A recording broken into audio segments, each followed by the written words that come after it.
지금부터 국립목포대학교와 문화관광체육부가 공동으로 주최하는 제3회 전남 지역발전 포럼을 시작하도록 하겠습니다.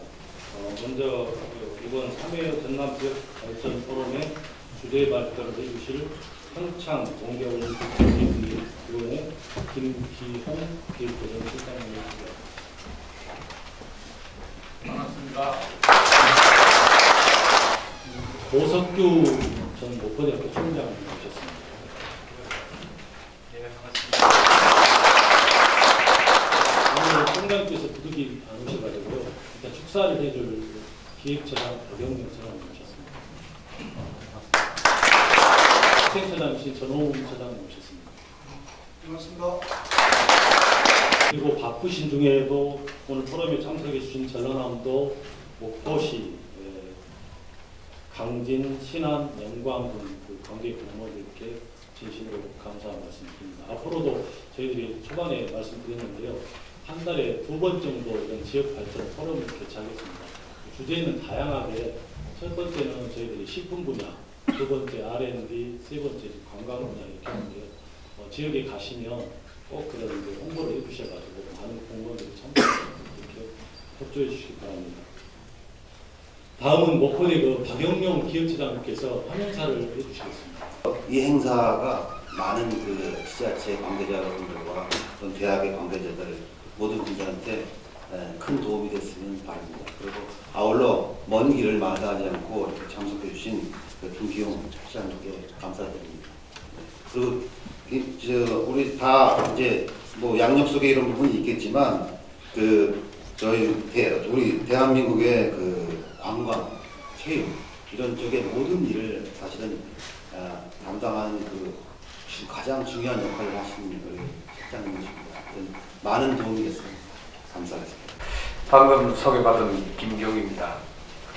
제가 아까 우리 사회 보시는 분이 잠깐 말씀하셨지만 제가 우리 전홍훈 학생처장님한테 특강을 받았을 때는 문화체육관광부 관광국장으로 재임하고 있을 때였습니다.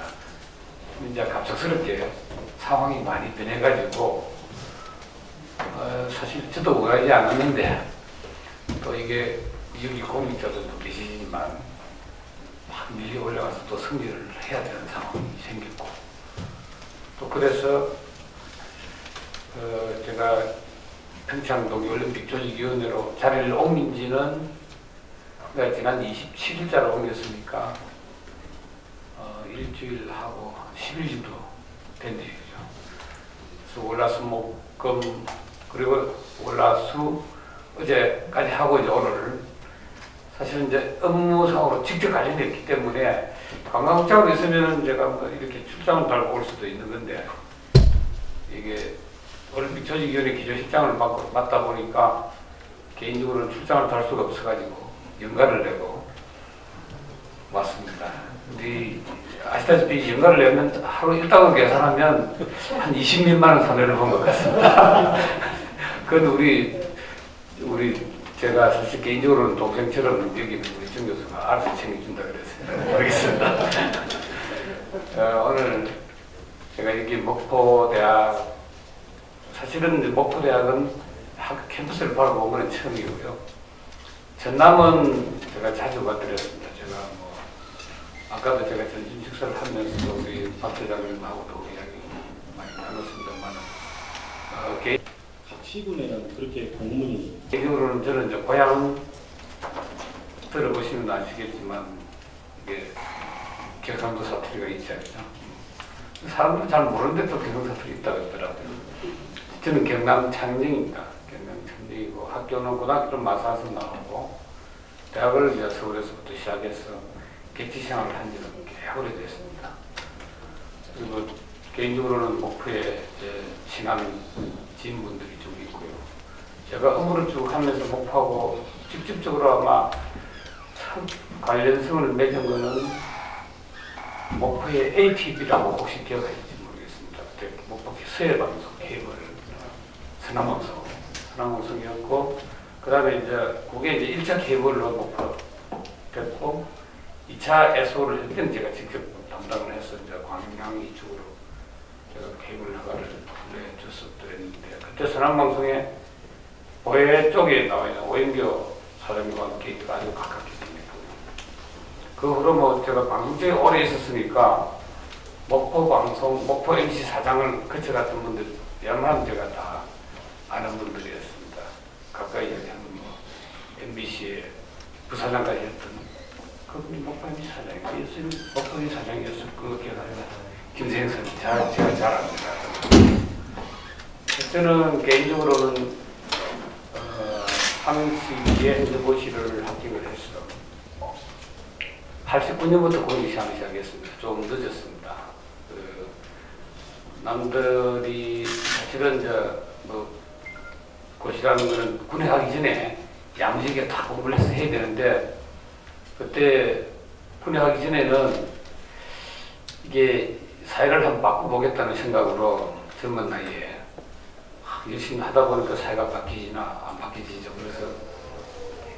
그래서 자의반 타의반으로 2학년 마치고 군대를 갔다 와서 군에 있으면서 이제 뭘 할까 고민을 좀 하다가 제가 이제 행정학을 나왔기 때문에 당초 처음에 생각했던 행정고시를 하는 게 옳지 않겠나라는 생각을 하고 그때 이제 군에 복학해서 고시 준비를 하는데 그때 당시에 상황이 그러니까 전두환 정권 한 중반기 정도에 제가 이제 복학을 했는데 대학 캠퍼스 가고 굉장히 어지럽더라고요. 고시 공부를 하면서도 심적인 갈등은 상당히 많았습니다. 그리고 이런 군부독자에 고시 공부를 해서 정부 관료를 택하는 게 이게 옳은 것이냐라는 고민도 많이 했고 그러다 보니까 이제 술도 마시고 그런데 이제 시험도 좀 늦게 됐습니다. 어찌됐든 늦게 했다가 다시 시험이 돼서 그때 당시 이제 문화공법이었습니다. 문화공법을 선택을 해서 들어갔는데 이제 문화과 공부처가 나누어지더라고요.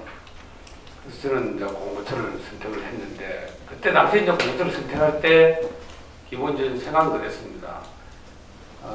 제가 그때 그 고시 공부를 할 당시에 언론 청문회라는 걸 접했고 그때 당시에 이제 한문도시도 나와서 그런 이야기도 하고 그래서 언론 상황이 이 정도면 제가 언론 행정을 한번 해봐야 되겠다는 생각을 했었거든요. 그래서 문공부하고 공부처가 나눠질 때 저는 이제 공부처를 선택을 했고 그래서 공무시간에 들어보니까 처음에는 이게 우리 공무시간을 지방에서도 하시는 분들도 느끼셨겠지만 처음에 막 기자들을 후리고 언론 상황을 잘 할 줄 알았어요. 와서 보니까 이게 기자들을 밥 사주는 게 기본적인 일이더라고요. 물론 중앙의 상황하고 지방의 상황은 조금 다르긴 합니다만 그래서 이건 좀 아니지 않느냐는 생각을 하는데 이제 그때 부서를 막 옮기면서 방송행정을 맡기 시작했습니다. 그래서 이제 사실은 옛날 공무처 행정이 법이 있는 행정과 법이 없는 행정이 있습니다. 제가 법이 있는 행정 쪽을 맡다 보니까 이거는 좀 괜찮더라고요. 그래서 제가 그때부터 쭉 방송행정 업무를 많이 맡았더랬습니다. 과장 한 중반까지 한 7년, 8년 가까이 방송행정을 맡았었는데 제가 제 손으로 했던 게 뭐 저는 지금도 후배들한테 자랑스럽게 그렇게 이야기를 합니다만은 지역 민방을 허가해주고 그다음에 이제 케이블 TV 그리고 위성 방송을 할 수 있는 이제 기반을 다져놓는 일까지를 했습니다. 그래서 저는 지금도 그게 저한테는 공익시간을 하면서 큰 자산이 됐고요. 지금도 방송 쪽이나 컨텐츠 업계에서 저를 정신적으로도 그렇고 많이 서포트 해주는 분들이 있습니다. 그때 당시에 이제 지금 전남지사를 지냈던 분 아까 전에도 잠깐 얘기했습니다. 박경영 지사님이 국내 언론비서관 하실 때 제가 그 문화부 방송 광고부 과장이었습니다. 과장이어가지고 직접적으로 일을 많이 했고요. 그리고 이제 그때 당시에 공보수석이 박지원 지금 의원님이죠, 여기에. 의원님인데, 형님이 나중에 우리 장관으로 오실 때 저도 이제 방송과장을 하면서 같이 일을 많이 했고, 그다음에 방송 행정 업무가 문화부에서 이제 방송위원회로 독립된 행정국으로 넘어갑니다. 그때 제가 마지막으로 넘겨주었는데, 그때는 일단 제가 그때 굉장히 과장으로서 굉장히 반대를 많이 했음에도 불구하고 전체적인 흐름이 그래가지고 어쩔 수 없이 그렇게 넘어갔는데, 지금도 사실 방송행정 체제가 제대로 잡혀있지 못한 상황입니다. 아시는 분은 아시겠지만 방송위원회가 민간에서 행정을 담당하는 조직이 되었다가 다시 방송통신위원회로 합쳐졌다가 이번 정부에서는 또 다시 미래창조과학부하고 또 방송통신위원회로 나눠지는, 그래서 사실은 좀 갈피를 못 잡는 그런 상황까지 이렇게 오게 됐는데, 어찌됐든 그런 업무를 쭉 하다가 제가 체육 업무를 국제체육과장 할 때 시드니 올림픽 남북 공동 입장, 그리고 그 다음 해 제가 체육교육과장, 국제체육과장 하면서 평양을 김학일 장관하고 방문을 4박 5일 했던 기억이 있고, 그때 남북 오사카 탁구 선수권대회에 제가 직접 북한하고 협상도 하기도 하고 해봤습니다. 그때 당시에 제가 평양을 잠깐 갔다 오면서 느꼈던 거는, 그때 2001년 3월이었습니다만, 그때 이제 우리 후배들, 지금 이제 거의 국장이 되어 있습니다만, 그 친구들하고 가고, 그때 당시에 국장이었던 분들은 지금 이제 차관 다 하시고, 그 리타이 하신 분들입니다만, 그분들하고 같이 가서 느낀 거는, 지금은 이제 상황이 좀 더 할 겁니다. 그 당시에도 13년 전이니까, 그때 평양을 보면서 느낀 거는, 제가 업단이 고향인데, 70년대에 제가 우리 업단이 고향에 왔다는 그런 느낌 정도가 평양 뒷골목이었습니다. 그 당시에. 지금은 아마 그것보다는 좀 더 할 거라고 생각하는데, 그래서 그때 후배들도 그러더라고요. 야, 이거 참 학교 다닐 때 참 못 모르고 참 개모를 했다. 그래서 우리는 우리 상황을, 우리 국민들이 너무 저평가를 하고 있다는 그런 생각을 많이 했거든요. 우리나라는 정말 대단한 나라인데 우리 국민 스스로가 우리를 너무 저평가하고 있다. 그런 생각도 좀 해봤었고요. 그건 제가 나중에 관광을 하면서 잠깐 말씀드리겠습니다만은, 잘 아시다시피 우리가 61년도 우리 국민 GDP가, 1년 GDP가 81불인가 그랬습니다. 81불. 일본이 한 300몇 불이었고요. 필리핀도 우리 한 3배, 4배, 남아공이 우리 한 3배, 4배.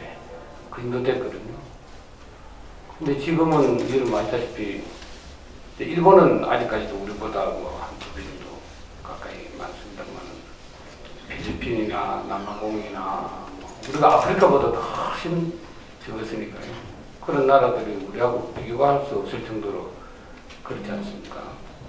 우리는 정말 한 세기 만에 이제 원조 받는 나라에서 원조 주는 나라로 이렇게 바뀐 세계 유례가 없는 나라입니다. 우리나라.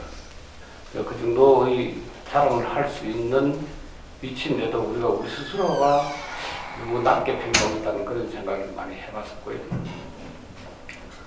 그거 마치고 제가 이제 국립인대미술관에 잠깐 한 1년 가까이 있었고, 그 다음에 문화교류과장을 하면서 우리 문화의 해외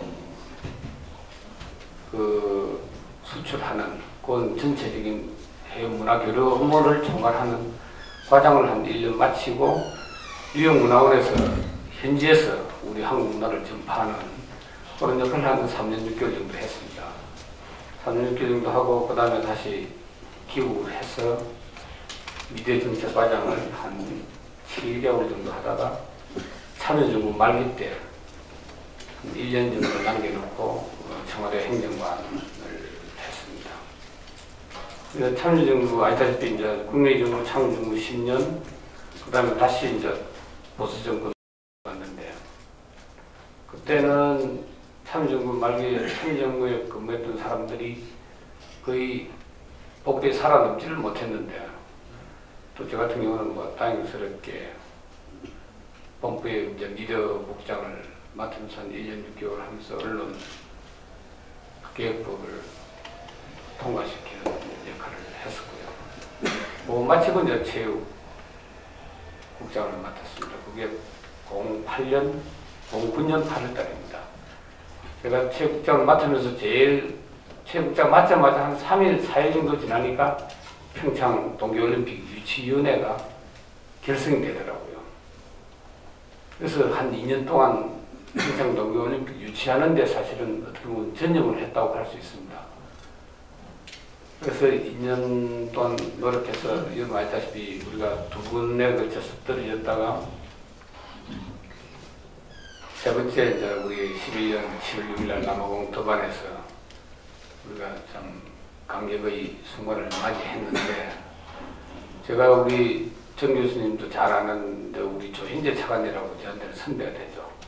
그 양반은 과장일 때 한번 2010 한번 떨어지고 국장일 때 2014 한번 떨어졌는데 저는 국장일 때 한 번에 됐거든요. 그래서 웃으면서 그 선배한테 아니 당신은 두 번이나 떨어졌는데 나는 한 번에 됐는데 말이야. 두 번 떨어진 사람이 차관까지 하고 말이야.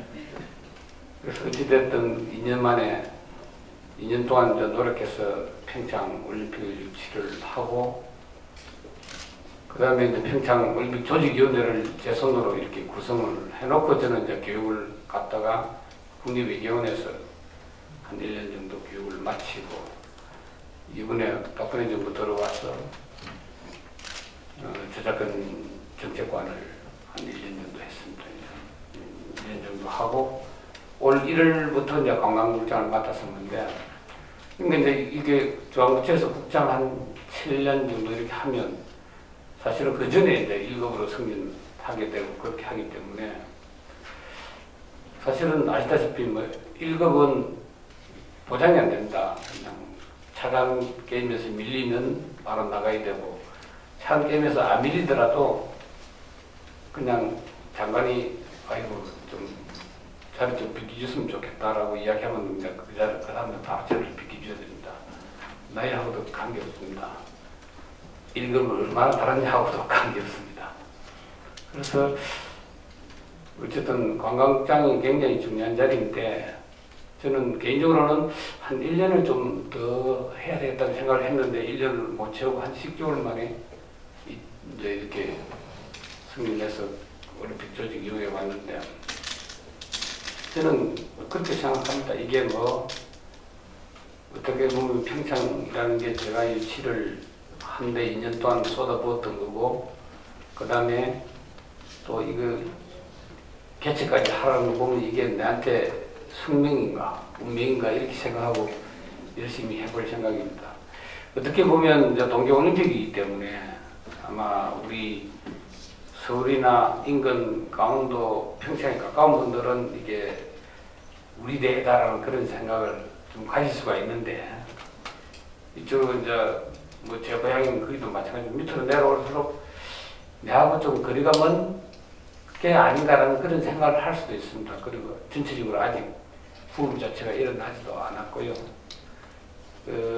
왕왕 이렇게 이제 중요한 메가 스포츠 이벤트를 이렇게 하다 보면 옛날에 부산 아시안 게임도 그랬었고, 그 다음에 대구 육상 선수권 대회도 그랬고, 이번에 끝난 인천 아시안 게임도 그렇고, 사실은 그렇게 썩 국민적인 관심을 불러일으킬 만한 요소가 굉장히 부족한 게 사실입니다. 그런 거는 이제 개최 도시와 해당되는 조직위원회, 그리고 이제 또 정부, 이렇게 해서 이제 붐을 좀 일으켜야 되는데, 그런 게 좀 약한 건 사실이고요. 제가 그때 2000년도에 국제체육과장을 맡았을 때도 월드컵이 2002년이었지 않습니까? 근데 이게 월드컵에 대한 붐이 일어나질 않는 거예요. 그래서 그때는 이제 청와대도 그러고 우리 문화부도 그러고 얼마나 답답하겠습니까? 이게 월드컵 붐이 좀 일어나야 되는데 월드컵 붐이 일어나지 않으니까. 그래서 뭐 일단 그때 개최 도시 10개 도시인데 10개 도시당 1억씩 배정을 해가지고 문화 행사를 좀 크게 해봐라. 그렇게 한다고 해서 이게 붐이 일어납니까? 그래서 우리가 막 조직위원회를 답답하니까 그때 당시에 조직위원회 사무총장 했던 분이 우리 부 차관보까지 하셨던 분인데 그분이 하루는 점심을 하면서 그 이야기를 하시는 거예요. 우리 국민들은요 아무리 지금 돈을 쓰고 부모를 시켜도 절대 끊지 않습니다. 그러나 임박해 보십시오. 하지 않아도 끊게 돼 있습니다. 그런데 어떻게 우리가 청와대에 되고 대통령한테 되고 붐이 일어나지 않는데 그 때때가 다 일어납니다. 그렇게 얘기할 장관이 어디 있고 그렇게 이야기할 공무원이 어디 있겠습니까? 그래도 그냥 우리가 막 딱딱하고 그랬는데 어쨌든 그분은 그렇게 말한 시니컬한 태도 때문에 애도 그랬고 나중에 또 조직위원회 홈페이지 사건이라는 게 하나 생기는데 그 사건 때문에 이제 결국 중간에 옷을 벗었습니다만 지금도 사실은 이번에 그 아시안게임도 그랬습니다만 그래서 왕왕 그런 대회를 개최하면 내년에 우리 광주 유니버시티 때도 마찬가지일 겁니다. 광주 유니버시티 때도 사실은 이제 광주 유니버시티 때도 전 세계에서 대학생들이 모이잖아요.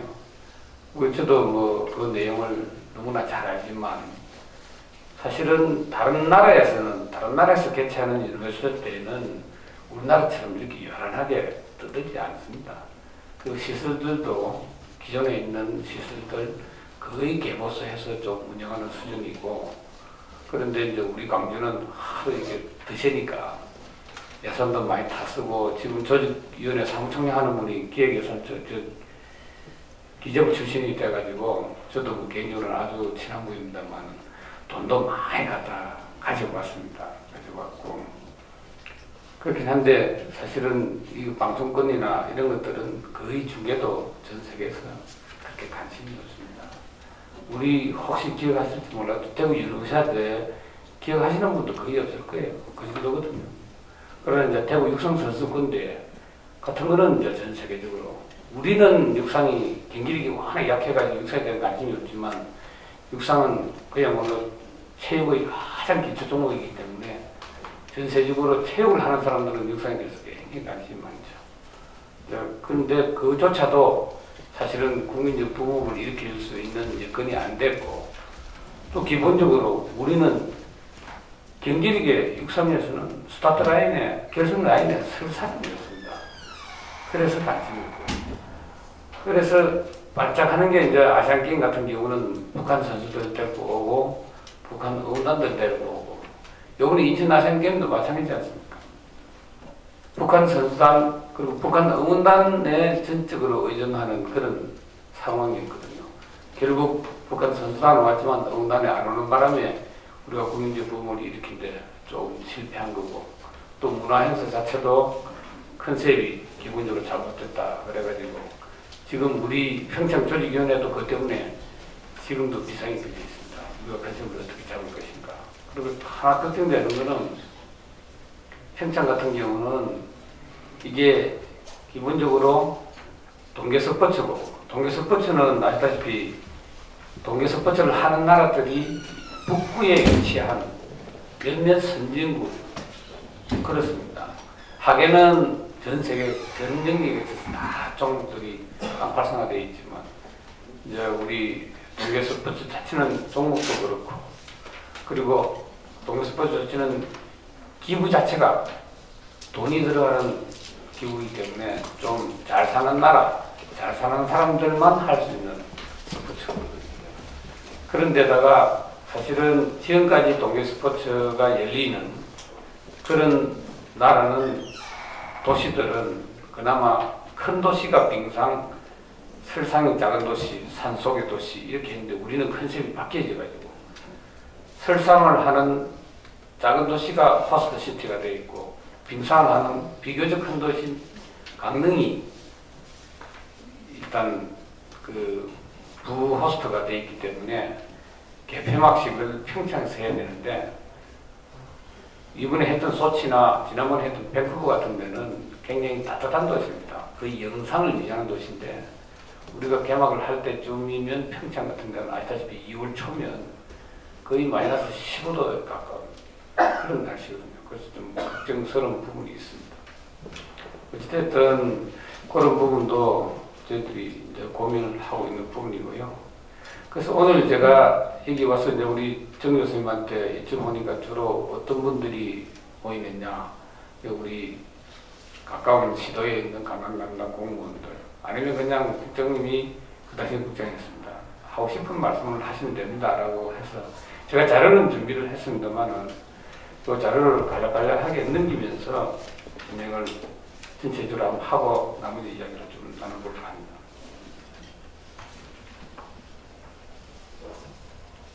혹시 이게 관광이라는 단어가 어디에서 처음에 유래가 되시는지 혹시 아시는 분이 있습니까? 우리 신박사 안 계실 때 이야기를 해야죠.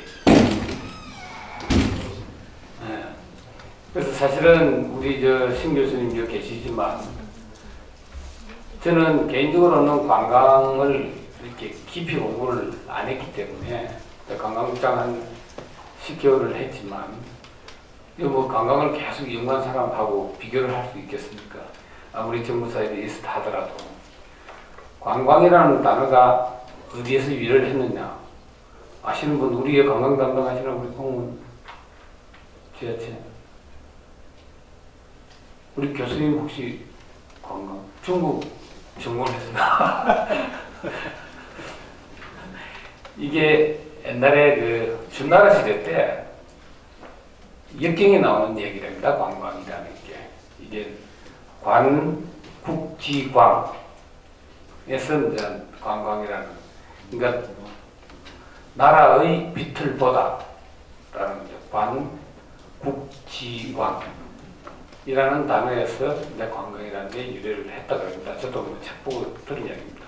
나중에 우리 신 교수님한테 깊은 뜻을 다시 한번 들어보시면 좋을 것 같고요. 그래서 관광이라는 것은 그 나라의 빛을 보다, 그러니까 그걸 좁히면 지방으로 하면 그 지방의 빛을, 그 지방의 진수, 그 나라의 진수를 둘러보는 게 이제 관광이 아니겠느냐, 그렇게 이제 이해를 해주시면 될 것 같고요. 이게 뭐 우리 옛날에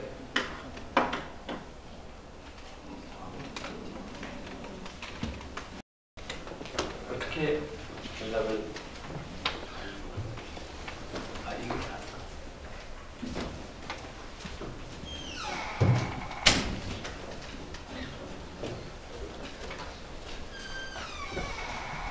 이거 책에 국내 관광현황, 관광개발 및 진행정책 요 순인데요.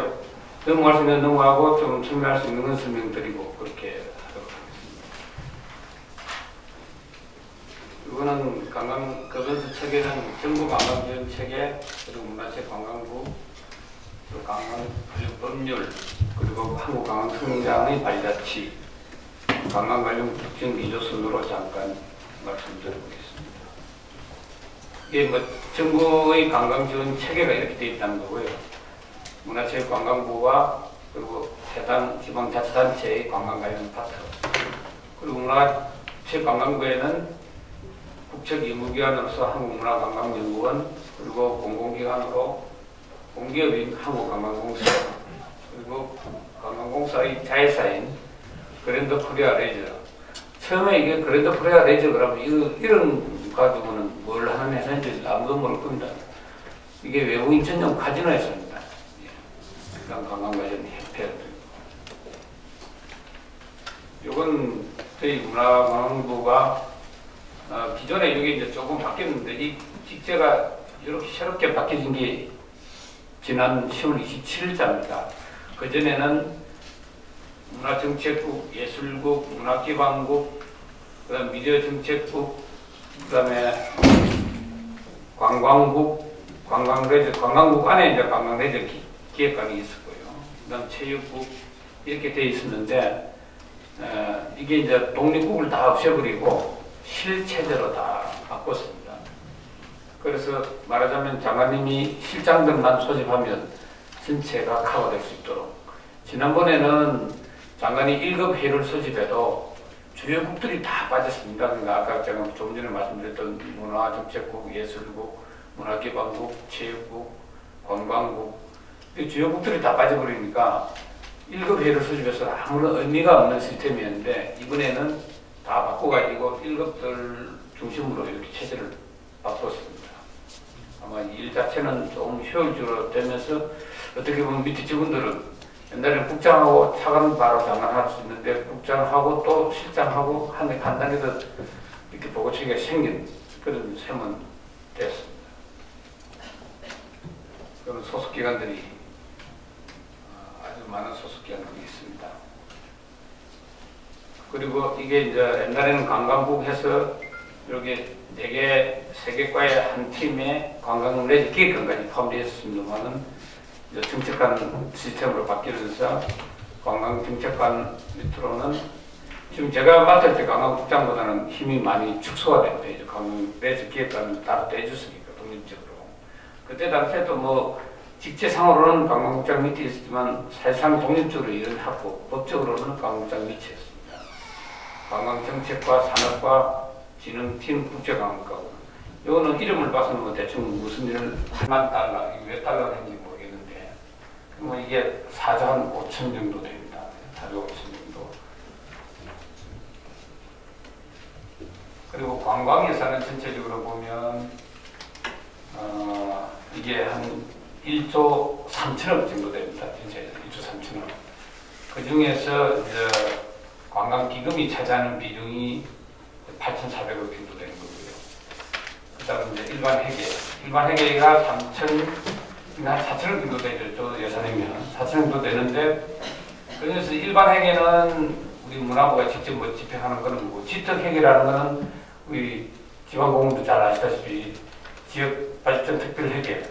그 중에서도 광역계정과 지역계정이 있는데, 광역계정은 뭐 아시다시피 조항에서 그림을 그리는 거고 지역계정은 지역에서 그림을 그리는 거고 지금 이게 뭐 앞으로는 점점 지역에서 주도권을 가지고 하는 방향으로 그렇게 나아가지 않을까라는 생각을 해봅니다. 제가 체육국장할 때 또 이제 그때 당시에 이제 그 광특으로 있는 예산은 적고 우리가 기금으로 많이 했는데 그 기금이 광특으로 이렇게 많이 넘어가더라고요.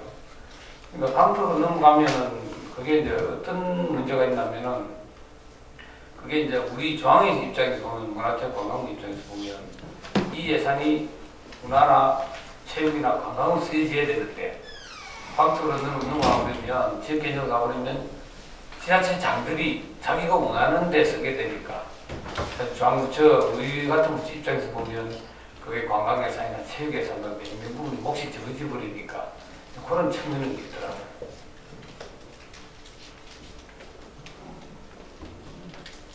관광 법률은 관광기본법 이거는 아주 그 조문수가 적습니다. 그냥 상임기법이고 관광진흥법이 75년도 만들어졌는데 이거는 또 너무 또 잡다한 측면이 있습니다. 그래서 이거는 한번 전체적으로 손을 봐서 분법화를 시키든지 그리고 뭐 카지노나 이행업이나 이런 독립법화 시키자는 요구들이 지속적으로 있기 때문에 이거는 전체적으로 제가 사실 국장한테 이 전체적으로 그림을 그려놓고 그다음에 이제 문광년에 이렇게 스타트를 시키고 있는 중인데 사실 짧은 시내에 되지는 않을 겁니다. 그러나 이건 어떤 관광하는 법 체계가 관광기능법이 기본법이긴 하지만 너무 많아가지고 좀 분법화시킬 필요가 있다고 보입니다. 관광기능개발기금법, 국제회의 사람 육성에 관한 법률, 한국관광공사법 그리고 이제 숙박시설을 좀 확충하기 위해서 특별법, 한시특별법을 만들어 놓은 게 있습니다. 이게 이제 관광숙박시설을 확충한 특별법이고요. 그래서 우리 한국 관광산업의 성장 과제를 이렇게 쭉 보면 아까 제가 잠깐 말씀드렸다시피 우리 한국은 나중에 역사는 아마 그렇게 평가를 하지 않을까 싶은데 우리가 1960년 뭐 그게 그 5.16에 대한 평가는 나중에 역사들이 평가를 하고 지금도 어느 정도 평가는 내려져 있지만 우리가 5.16 전과 5.16 이후는 확연하게 좀 달라지는 게 아닌가라는 생각을 저는 개인적으로도 그렇게 합니다. 그러니까 이 수치가 저도 여기 와서 이제 관광 업무를 하면서 깜짝 놀랐던 게 61년도에 그때 5.16 한 이후에 처음에 우리나라는 뭐 자원이 없으니까 이게 관광이 앞으로 엄청나게 먹고 살 먹거리다라는 걸 그 당시에 그렇게 인식을 한 것 같아요. 그래서 관광사업진흥법이 그때 처음에 만들어지고요. 그리고 국제관광공사가 만들어집니다. 국제관광공사가 만들어지고 62년도에 그때 당시에 일부 호텔들이 국제관광공사에서 직접 호텔들을 관리를 하고 그랬습니다. 그때는 국제관광공사가 아마 지금으로 치면 교통부, 국토교통부 소관이었고요. 그러면서 이제 경주 보문단지나 제주 중문단지를 아주 의적적으로 개발을 합니다. 설악동이나 이런 것들을. 그 당시에 61년대 해외 관광객이 10,000명이었습니다. 10,000명. 10,000명이었고 78년도에 처음에 100만 명을 넘어서고 2000년도에 500만 명을 넘었습니다. 알다시피 12년도에 이제 우리가 1000만 명을 넘어서고 작년에 1217만 명이었습니다. 올해는 한 1400만에 가까워지지 않을까라는 생각이 들고요. 알다시피 지금 전남도 마찬가지입니다. 1400만 중에서 한 40%가 중국인입니다. 중국 관광. 그래서 중국 관광객에 대해서는 나중에 우리가 뭐 다른 아주 깊은 스타디가 필요합니다만 어찌됐든 상황은 이렇다는 말씀을 드리고요. 저기 오른쪽에 잠깐 써놨습니다만 우리가 89년도에 해외여행 자유화 조치가 시행됩니다. 그전에는 뭐 우리가 해외 나가는 게 얼마나 참 귀하고 힘든 그런 케이스였습니까? 그래서 지금 박근혜 정부는 이제 관광을 이제 국정 기조 중에 아주 관광을 굉장히 높이 이렇게 놓고 있는 그런 상황입니다. 하여튼 대표적인 융합산업으로서 창조경제의 주축이 되도록 한다. 그리고 관광의 행류는 국민 개개인의 창의성 고용과 국민 행복 증진에 있다. 그리고 관광을 통한 선진 문화국가의 품격과 국제적 위상을 강화시킨다. 그리고 남북 이게 이제 국민 국정 기조에 맞춘 우리 관광의 그 과제들을 이렇게 정리해놨다고 이해를 해주시면 될 것 같고요. 그래서 우리가 사실은 지금 지난 정부에도 뭐 그런 케이스가 한두 번 있었습니다만은 지금 대통령이 직접 주재하는 국정과제 관련 회의가 한 3가지 정도가 있다라고 보시면 됩니다. 무투회의라고 해서 무역투자진흥 확대회의, 고위고 관광진흥 확대회의가 두 번째 있고, 최근에 규제개혁 관련 장관회의, 이 3개 정도를 대통령께서 직접 주재하는 회의입니다. 그 정도로 대통령이 관광에 대해서는 아주 중요성을 인식하고 있고, 올 초에 관광을 5대 중점 육성 서비스 산업의 하나로 관광을 지정을 했고요.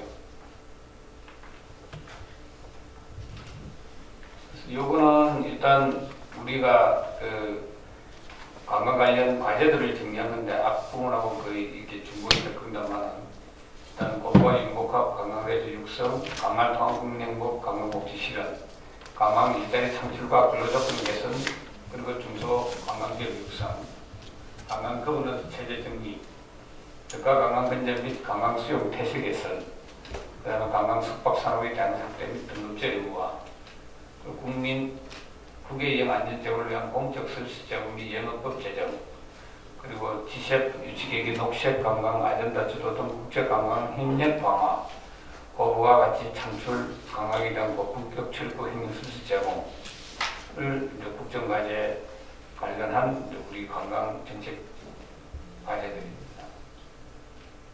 방금 말씀드렸던 대로 그 밑에 두 번째 2차 관광진흥 확대회의가 올 2월달에 있습니다. 제가 직접 이 회의 사회를 봤고요. 세계 관광 시장의 변화인데 이거 좀 수치니까 그냥 넘어가도록 하겠습니다. 혹시 전 세계 관광객이 가장 많은 나라가 어디 나라인지 혹시 아십니까? 전 세계, 그러니까 전 세계 해외 관광객이 가장 많은 나라. 중국. 프랑스입니다. 프랑스. 프랑스가 제일 많고요. 관광 수입을 가장 많이 내는 나라가 어딘지 아십니까? 미국입니다. 미국이고, 근데 프랑스는 한 년간 8천만 5백만이 들어옵니다. 해외 관광. 8,500만. 근데 우리가 아까 제가 작년에 1217만이라고 했잖아요. 중국이 한 5천만이 조금 넘습니다. 중국이 한 5등 정도 될 겁니다. 프랑스 1등, 이태리나 스페인, 그 다음 미국 숫자로 그렇거든요. 터키, 이런 나라들이 많이 들어온다. 터키가 한 3천만 명 정도, 중국이 한 5천만 명 정도. 우리가 전체적으로 1217만인데, 순위상으로는 한 23위, 심해서 그 정도 되죠. 23위 정도 되고요. 일본이 작년에 처음으로 1,000만 넘었습니다. 일본이. 그런 거 보면 사실은 관광 자원으로 보면, 우리가 그 관광의 그 국제 경쟁력을 평가하는 지수들이 있는데, 그걸로 보면 한 25위 정도 됩니다. 일본은 한 15위 정도 될 겁니다. 일본은 사실은, 일본 가보시는 분들 있지만, 일본은 사실 우리하고 비교할 수 없을 정도로 인프라가 탄탄하죠. 관광 자원도 많고. 저는 사실 제가 미국 생활을 하면서 우리나라 이렇게 해외 관광객을 유치하기 위해서 이렇게 직접적으로 노력하는 우리 문화부 관광국도 그렇지만 우리 관광공사 그리고 각지방자치단체들 대단한 겁니다. 우리가 이 정도의 자원 가지고 이 정도 나라 관광객 끌어들이는 건요 거의 기적에 가깝습니다. 저는 그렇게 생각합니다. 요즘 그 이점은 사실 중국 때문이기도 하고요. 그리고 한중일 이렇게 가까이 있던 것도 사실 더 많이 보는 것 같기도 하고요.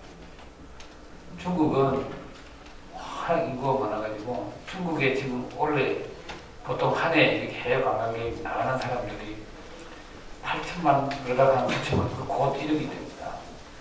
그 사람들이 주로 어디 가겠습니까? 주로 이제 돈 좀 있는 사람들은 유럽으로 미국으로 갑니다. 그리고 좀 없는 사람들은 우리나라 오는 사람들은 그래도 좀 덜한 사람이 그거 있으면 중동 쪽으로도 이렇게 많이 터키나 이쪽으로 많이 가고 일본도 가고 제일 쉽게 올 수 있는 나라가 한국입니다. 한국 오고 사실은 여러분 알다시피 중국은 땅덩어리가 워낙 크니까 자기들이 홍콩 가는 것보다는 북경에서 우리나라가 훨씬 가깝습니다. 돈도 싸게 들고요. 마카오 가는 것보다 우리나라 가는 게 훨씬 싸게 들어갑니다. 그래서 사실은 제가 올해 3월달에 그 영종도 복합 카지노 발표를 제가 직접 했습니다만 지금 우리가 준비하고 있는 게 외국인 전용 카지노 복합 리조트 그 영종도 쪽에 아마 그 준비를 제가 거의 마무리 지어놓고 우리 문광현 그 팀들하고 같이 계속 작업을 해서 거의 발표 단계까지 해놓고 왔는데 그게 이제 어느 정도 한두 개가 성공 가능성이 있는 게 저도 이번에 이제 마카오나 싱가포르 그쪽으로 복합 리조트 쭉 둘러보고 왔는데 중국 사람들이 막 지금도 우리 카지노 아까 얘기했던 복합 리조트 카지노 GKL 외국인 전용 카지노 그 다음에 반자 두 개가 매출 한 80% 올리고 있는데 서울하고 거의 하고 있죠. 그 하나는 대부분이 거의 한 60%가 중국 사람. 중국 사람들은 와타고를 좋아하고 그러니까 앞으로 좀 약간 걱정은 어느 날 갑자기 중국이 마음을 해가지고 그럼 뭐 그렇지는 않을 거라고 보여준다만 금리 조치를 한다든지 좀 더 엄격한 조치를 한다든지 하면 우리 관광산업이 너무 흔들릴 가능성이 있습니다. 그런 거를 사전에 좀 대비를 해야 되고 그래서 이제 우리 서울도 마찬가지지만 각 지방에서도 좀 고품격, 고부가 관광 상품을 많이 개발해야 됩니다.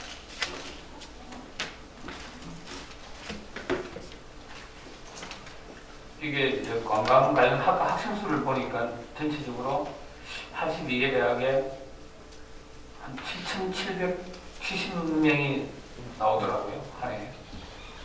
직접적인 거하고 간접적인 거하고 하면 직접적인 게 이제 관광가에 학과가 되고 70명도 나오고 오늘 뭐 도표로 우리 방한 외래 관광객 수를 나타내주고 이거는 수입이고 근데 그건 아시죠? 지금 우리나라에 들어오는 관광객보다는 우리가 나가는 숫자가 아직도 많습니다. 그리고 작년 같은 경우는 한 36억 불 정도 적자입니다. 그래서 이번에 추이를 보니까 2017년이면 잘하면 우리가 그 흑자까지는 아니더라도 아주 한 3억 불 정도로 이렇게 이제 거의 이번에 맞출 수 있는 상황까지는 되겠더라고요. 그래서 지난번에 사실 한번 발표를 할 때 좀 충격적으로 2017년 관광 흑자 실현 이렇게 발표를 한번 하려고 했고 우리 신박사도 잘 아는 왕년에 우리 정책실장은 아유 국장님 그렇게 해도 될 것 같습니다. 그러길래 아무래도 자신 없어가지고 그거는 그렇게는 발표를 안 했습니다. 근데 2017년 지금 중국인들이 들어오는 중국 관광 들어오는 그 추이를 보면 그리고 우리 나라 이렇게 보면 한 거의 흑자를 거의 달성할 수 있는 수준까지는 17년은 달성할 수 있겠더라고요.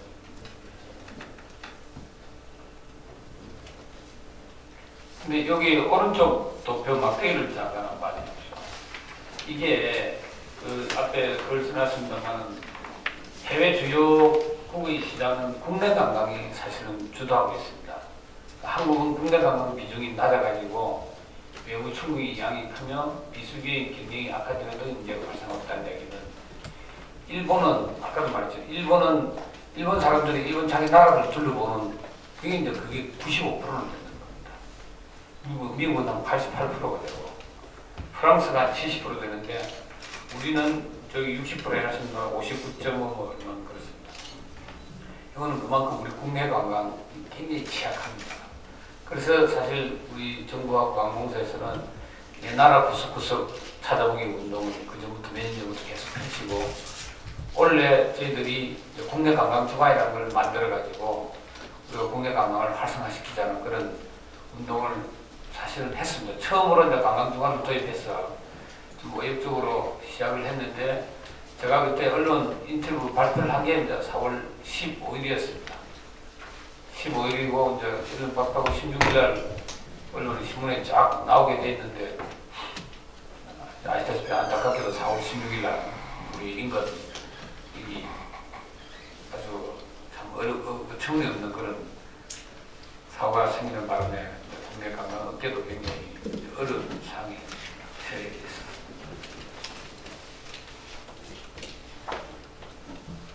그래서 이게 보니까 이제 우리가 조사를 한번 해보니까 1인당 평균 여행일수가 8.9일이라고 합니다. 8.9일.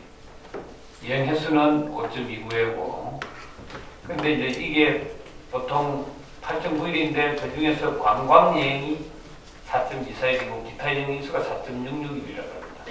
앞에 이제 관광 여행이라는 거는 그야말로 여가, 위락, 휴가, 건강치료, 종교순례 그리고 기타 여행이라는 게 이제 가족, 친지, 방문까지도 사실은 어떻게 보면 관광 여행 일수에 전체적인 관광 여행 일수에는 포함됩니다.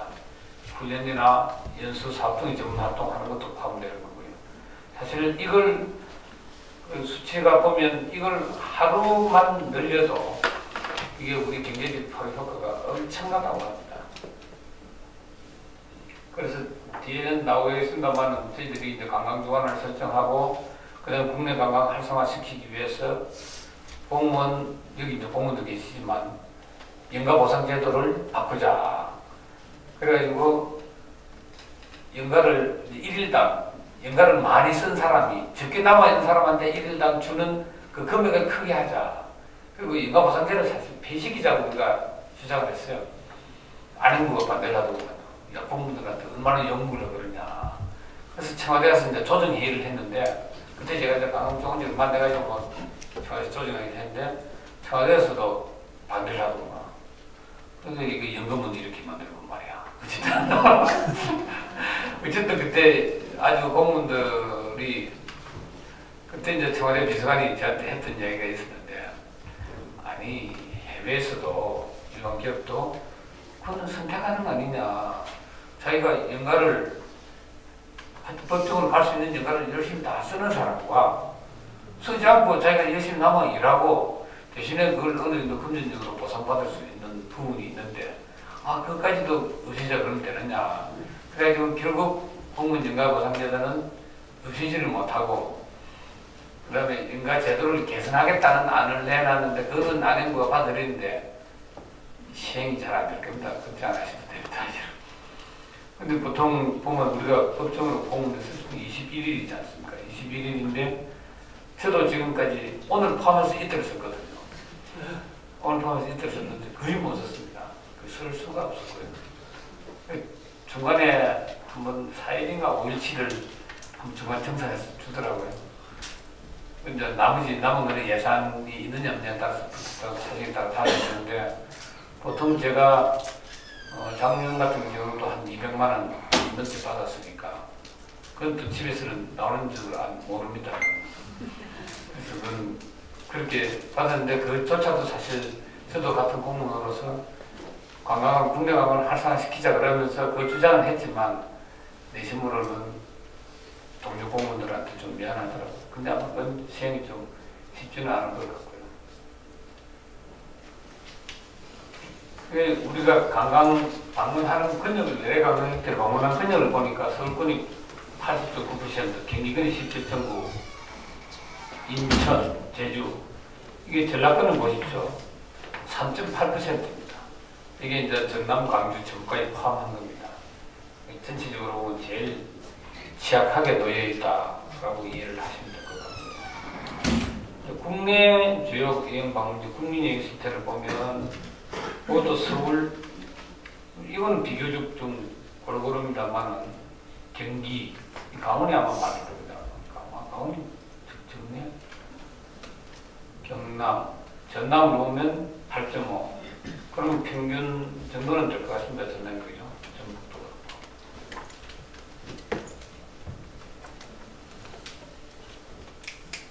그래서 이거는 이제 우리가 국내 관광을 제약하는 요인이 뭔가라고 보니까 이제 시간과 비용, 시간 부족이 제일 많고요. 그다음 비용 부담 이런 것들이 있었고, 그다음 요거는 이제 우리 제가 같이 근무했던 우리 과장이 이제 전남 그 친구가 광양입니다. 그 친구가 이제 좀 스타트 해놓은 걸 자료를 제가 잠깐 같이 가져온 거고요. 아마 이게 전남도에서도 아마 돈을 받아서 자료를 만든 것이라고 보여지는데, 일단 전남의 그 관광 잠재력을 보면 뭐 아시다시피 성과 해안과 원안 경험 최적의 자연 여건을 가지고 있다. 그리고 다양한 역사 문화 관광 자원을 보유하고 있다. 이게 전남이 전국 문화 관광 축제 중에서는 제일 많아요. 전남이 제일 많고, 뭐 진도 바닷길, 그 다음에 또 화순 축제도 있고, 이게 다른 시대에 비해서는 전남이 굉장히 많더라고요. 그 다음에 목포 해양문화축제, 장흥의 물축제, 감진의 청정문화축제, 도성의 다향제, 담양의 대나무축제, 전남 제일 많은 편이고, 또 우선 농수 특산물 자원을 갖고 있다. 그 자연 생태 우수마을 다양한 녹색 관광 자원을 보유합니다. 여기 이제 아시아 최초 슬로시티를 신안군 정도가 진행되는데 지금 아마 슬로시티에서 빠졌을 겁니다. 저는 개인적으로 정도를 제가 3번 가봤습니다.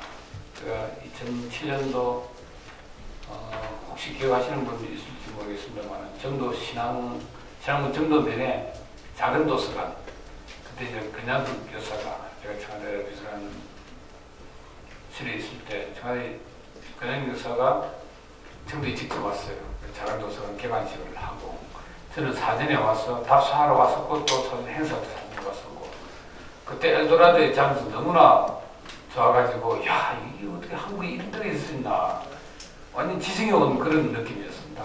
그때 겨울인데도 불구하고 그래가지고 우리 가족들하고 12년 제가 교육받을 때 봄에 3박 4일로 왔습니다. 우리 가족들도 굉장히 좋아하더라고요. 뭐 짱뚱어 다리에다가 그 다음 낙조 그런 거 뭡니까 소금 연전 아주 좋았습니다. 최근에 제가 그 통영에 ES 리조트를 갔는데 ES 리조트도 이렇게 바닷가에 쫙 피고 있는데 제 아내가 정도보다 못하다 그러더라고요.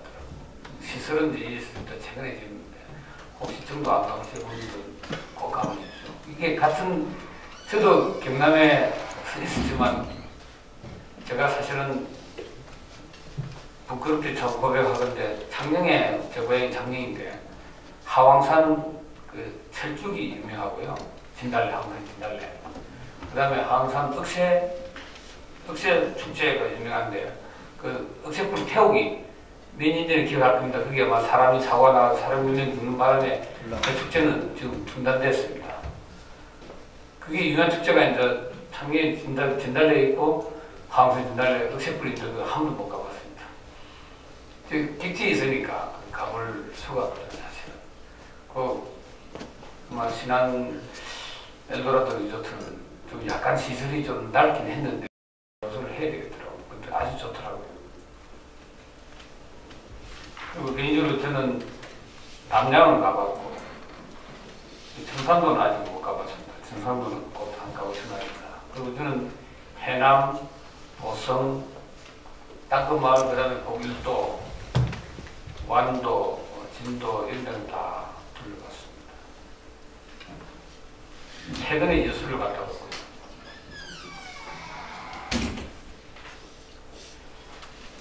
그래서 이번 앞에 자연 조건은 아주 그런데 실질적으로 이제 숙박이나 접근성이나 관광 편의 시설 등은 비교적 굉장히 낮은 편이다. 그러나 이제 다도에서 한인전 청정 자원의 매력성은 매우 우수하고 그래서 사실은 사실은 남도 하면 먹을거리지 않습니까? 음식. 또 뭐 삼합 좋아하고 제가 요 지인 중에 여름이면 민어, 겨울에는 홍어를 가져와서 파티를 많이 합니다. 그래서 전남 관광 경쟁력 취약 분야를 이제 조사한 게 이런 내용이고 어쨌든 식당이나 음식 그 관광 편의 시설 복거리 업무는 괜찮은 편이고 그 다음에 접근성 숙박 부분이나 이런 데는 많이 낮은 편이죠. 도에서는 아마 지정해서 우수 숙박업소를 지정해서 행복호텔로 전환 지원하고 있는 걸로 저희들이 알고 있고요. 전통 한옥 같은 것도 아마 우리 관광국에서 직접 아마 예산 지원해서 아마 그렇게 하는 사업이 있는 걸로 알고 있습니다. 그리고 이제 국제공항에 사실은 이게 좀 편수가 늘어나고 하면 좀 여건이 좋아질 거라고 보이고 내년 3월이면 고속철이 생기면 아마 이게 90분 만에 거의 도달하는 걸로 그렇게 들거든요. 오늘도 계획 타고 왔지만 이게 아직 고철이 아니니까 말만 고철이지. 그러니까 내년 3월 되면 완전히 상황이 달라질 거라고 보입니다. 그런데 그렇게 생기니까 사실은 서울에서 경주가 이게 개택사 생겨버리니까요. 또 그런 측면이 있더라고요. 아침에 일찍 갔다가 다 둘러보고 안 자고 그냥 바로 올라가 버려요. 그래서 이 사람들을 묶어 놓을 수 있는 방안을 우리 지자체, 우리 관광 담당 공무원들, 관광업계에 종사하는 분들이 그런 걸 만들어내야 될 것 같더라고요. 제가 여기 무안에 있는 그 골프장 그 주인 아들하고 개인적으로 그 두 동생하고 개인적으로 제가 잘 압니다만 저거 계속 함자로 와서 그 놀다 가라 그러는데도 저 지방에 와서 골프 치는 걸 별로 안 좋아하기 때문에 또 공무원들은 이게 지방에 와서 하면 흔적이 남습니다. 그래서 그래서 이걸 묶어 놓을 수 있는 좀 방법을 찾아야 되겠다라는 생각이 들더라고요. 그래서 여수에 이제 전용 크루즈 그것도 이제 저희들도 사실은 이제 해양수산부하고 해서 크루즈 관광객에 대한 유치 계획도 지금 짜고 있습니다만은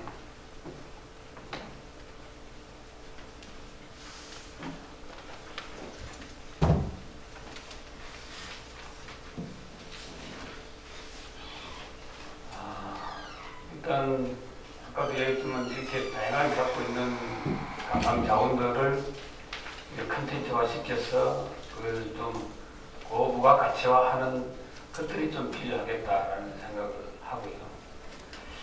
그리고 나중에 다시 한번 스포츠와 관광할 때 잠깐 말씀을 한번 드려보겠습니다만 아까도 우리 목포 우리 국장님도 그 이야기를 잠깐 하시지만 앞으로 우리가 이 전남이나 전남 비롯해서 우리 지방에서 우리가 어떤 걸 가지고 사실 먹고 살 수 있을 것인가를 좀 고민을 좀 깊이 좀 해보셔야 될 것 같아요.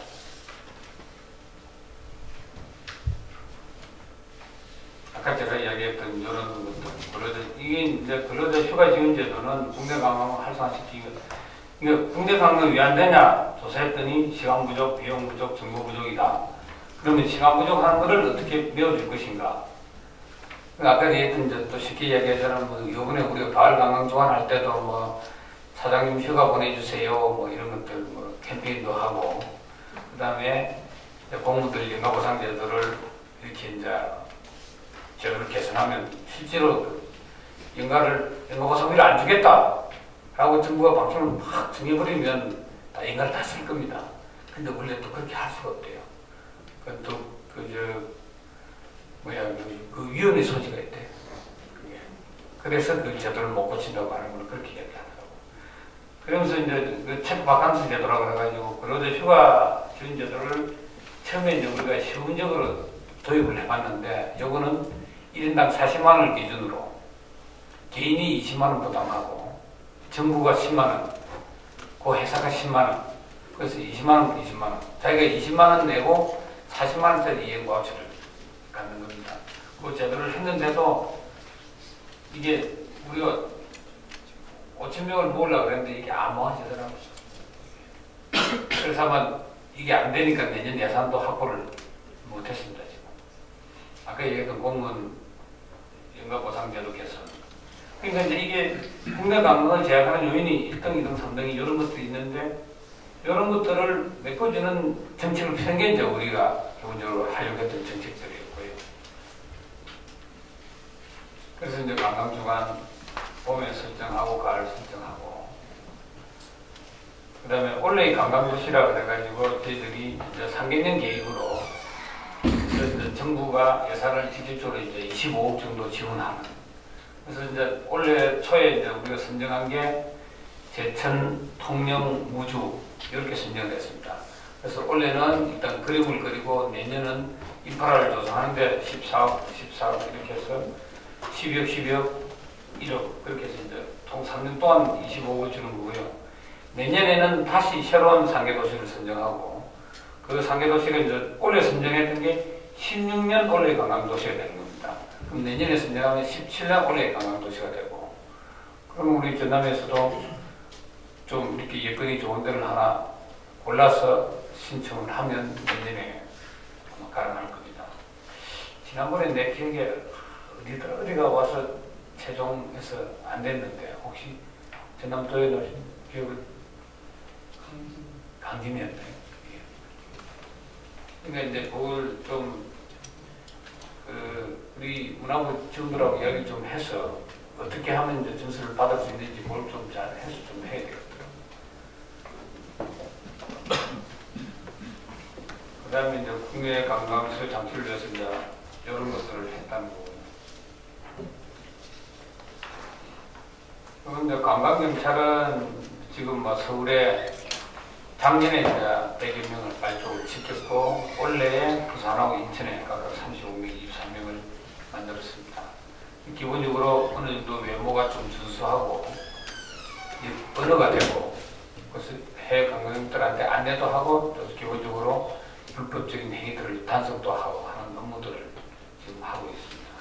그리고 관광 안내 표지가 이게 보니까 전체적으로 좀 시스템이 DB가 구축되어 있는 것도 취약하고 또 전체적으로 다르고 또 오기도 있는 부분도 있고 그렇게 해서 이런 강한 표지 관리 시스템을 개선하는 작업들 그리고 지역에 있는 기본적으로 관광협회나 지역 관광 그런 그 단체들 그리고 관광 그 지방자치단체 관련 조직들을 좀 이게 체화시키는 그런 작업들도 하고 있습니다. 교통관광 인프라 확충하는 사업 그리고 유자원을 활용하는 사업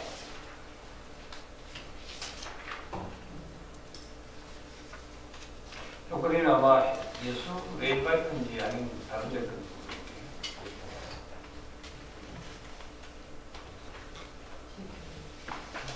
다음 스마트 관광을 위해서 여러 관광객들한테 스마트 관광 서비스를 제공하고 그리고 이거는 이제 알다시피 대한민국 구석구석 3.0 앱이 있습니다.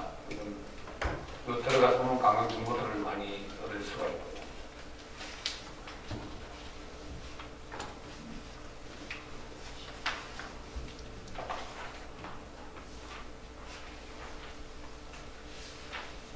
그 다음에 지역 전통 콘텐츠를 확장하는 음식 관광 활성화, 사찰 음식을 대중화하는 부분, 그리고 대중 음식 해외 진출, 한식 콘텐츠 개발하는 사업, 그 다음에 지역 문화유산 활용 관광 자원화하는 사업, 그리고 한옥 숙박 공동 브랜드 마련해서 통합정보 제공하고 예약 시스템을 구축해주는 사업, 그리고 산업 관광을 활성화하는 일들, 그리고 농촌 관광 그리고 생태관광을 위한 둘의 운동을 전개하고 이걸 조직하는 사업들 생태 관광 장개업 미디어 확대 생태 관광 협력 네트워크 구축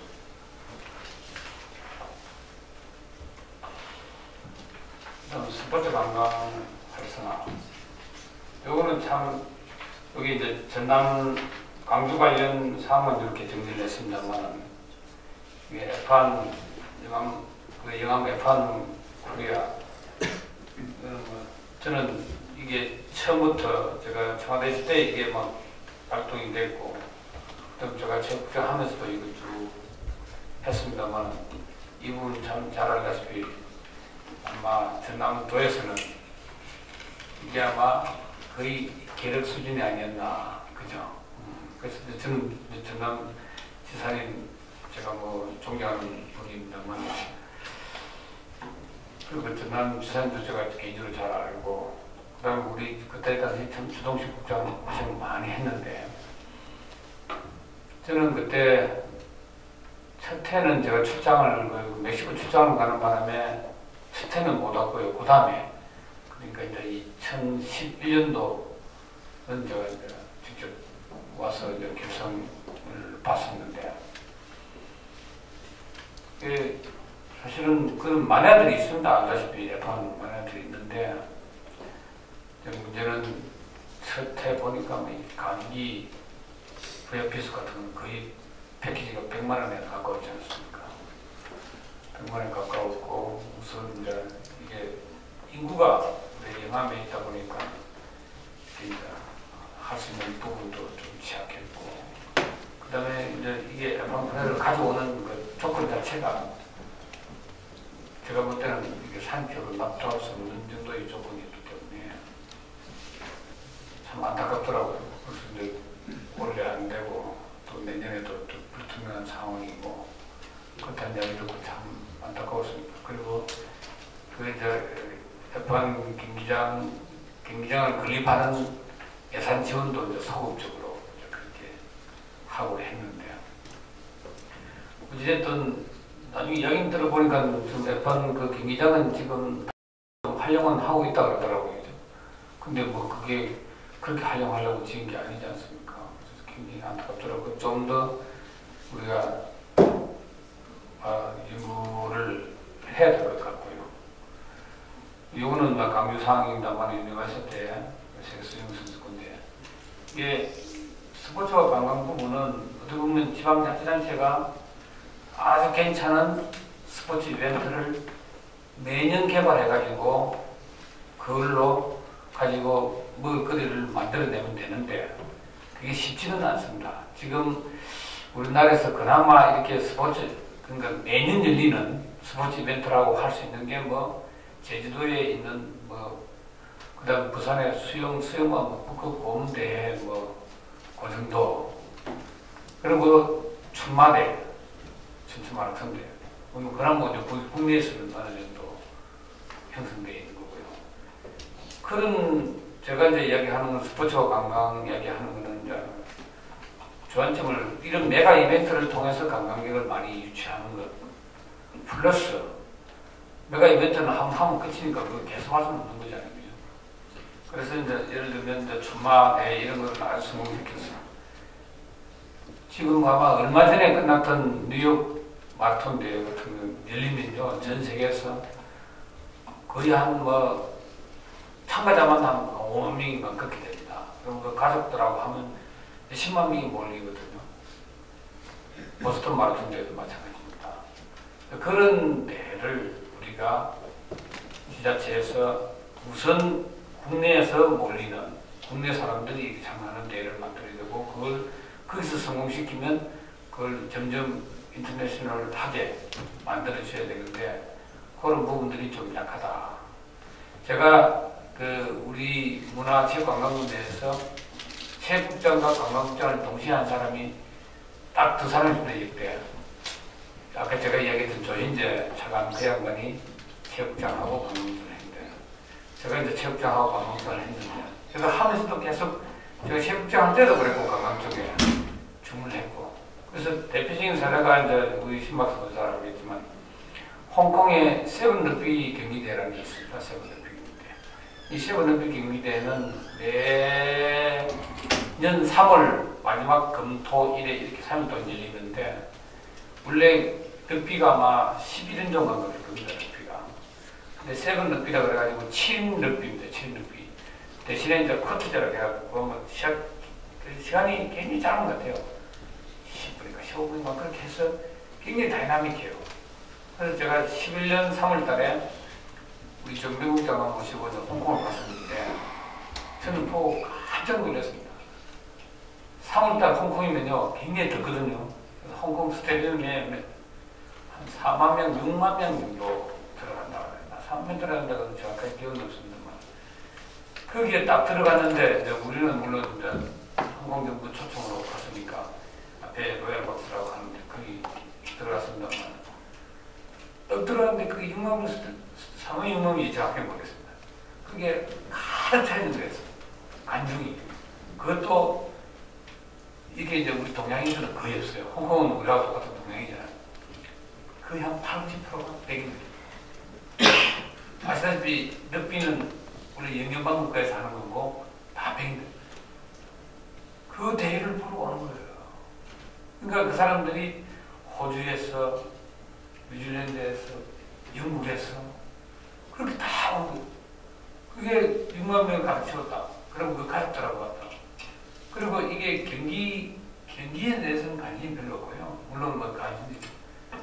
그게 경기가 이루어지는 동안에 축제입니다, 축제. 그때 끝나면 또 거기서 막 음악 틀어주고 그냥 여자들 배꼽 다 내놓고 이렇게 하고 맥주 마시고 다 그렇게 하더라고요. 이야, 이게 스포츠와 관광을 가장 제대로 결합시킨 성공 사례가 아닌가, 제가 그렇게 가끔 인용을 합니다. 이제 홍콩 세븐 럭비 대회인데요. 그런 것들을 우리 지자체에서는 이런 광주 유니버시티, 야pan 코리아, 세계수영 선수권대 이런 메가 이벤트를 유치하는 것도 중요하지만, 이 유치할 때는 그 유치한 만큼 유니버시티 대회도 이제 그렇게 준비를 해야 됩니다. 대학생들이기 때문에 그 가족들, 그리고 이제 거기 나와 있는 우리 관광공사에서 제가 이번에 인천 아시안 게임 할 때도 관광공사 각 지사에다가 오다를 내려가지고 그래서 가족들 데리고 오는 그 해외 유치 프로그램들을 많이 팔았거든요. 많이 팔았는데 그런 것도 중요하지만 그런 거는 고대 끝나면 끝이지 않습니까? 그래서 사실은 아까 제가 얘기했던 춘마대회라든지 북극곰 수영대회라든지 이런 이벤트를 우리가 오래오래 기억하고, 야, 그 시즌 되면 내가 봄 되면 어떻게 그 대회 내가 가봐야지 하면서 와서 보통 하루 이틀 정도 이렇게 자면서 하면서 지역 경제를 활성화시키는 그런 사업들을 좀 개발해야 되지 않을까. 쉽지는 않을 겁니다. 고민을 좀 더 하셔야 돼요. 그래서 내가 말씀드립니다.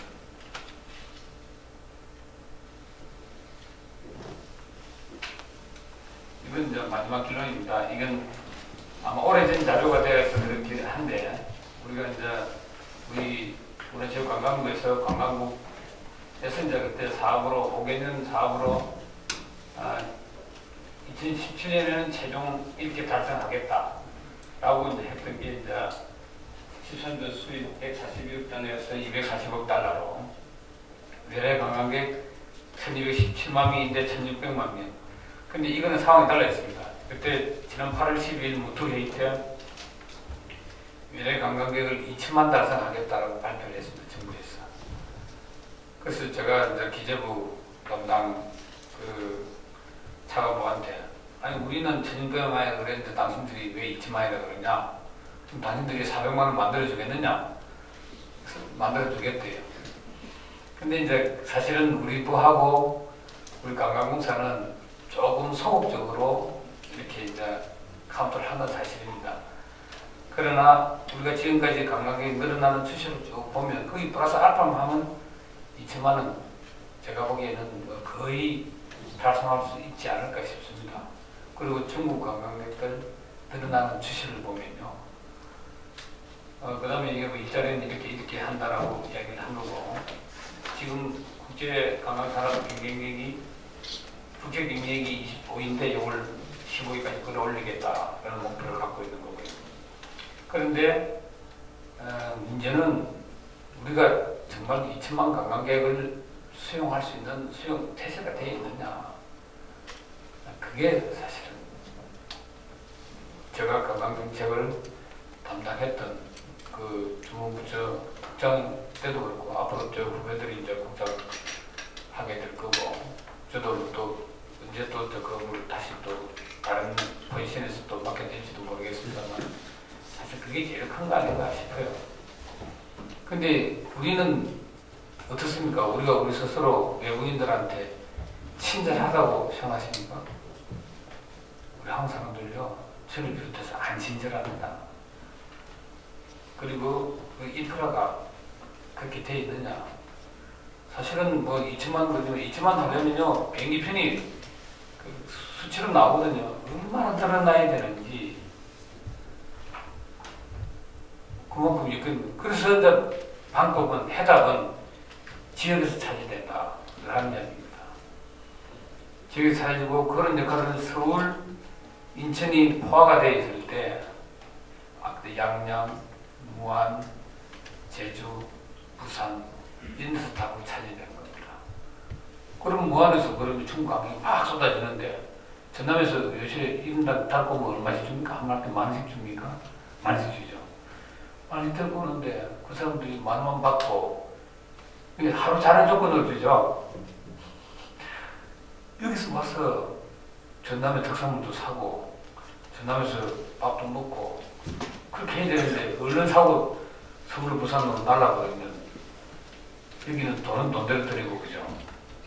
그래서 다른 지방이 있고 또 우리가 지방에 있는 분들이 어떻게 하면 그 사람들을 하루라도 더 여기 남겨서 보고 먹고 자고 가도록 그렇게 해야 되지 않겠습니까? 근데 저는 일단 다른 지방에 있다고 보고요.